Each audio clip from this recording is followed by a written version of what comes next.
Question number 11. Okay, let me start the right timer. Right. Radio waves are emitted spherically from a source at a distance d from the source. Let me take a source over here at a distance d from the source. The amplitude of the wave is x. Here the amplitude is x.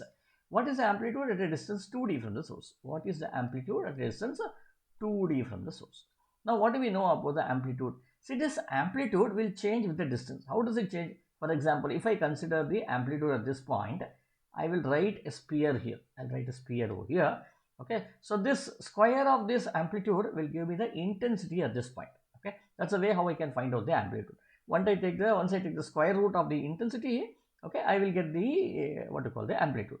So in a similar way, when I go farther away, what will happen to the intensity? Intensity reduces. Why should intensity reduce? The reason is because, let us consider something like this. I have a hot source. Okay, I have a hot source. Maybe some fire is burning here. Okay, now what you do is you keep your fingers, you keep your palm nearby to the fire. Okay, so you keep it nearby here. This is the source over here. Keep it nearby here. You will feel the warmth over here. Okay, the temperature will be very high here. You will feel that, right? It's too hot. Now, when you move your palms much farther away, then what do you feel? You feel that the intensity reduces. That means temperature is lesser. You will say, "Arey, heat energy I am receiving is much lesser. I should bring my palm nearby to," right? The same concept is applied. That means as I move away, intensity reduces, the amplitude reduces. Okay. Now let us solve this problem. So therefore, when you have intensity is proportional to x square and intensity is also proportional to 1 by d square, which we already know, which means that x square is proportional to 1 by d square. Okay, which means that when the value of d is increasing, the value of x should decrease. Or in other words, taking the square root on both sides, I can write x is proportional to 1 by d.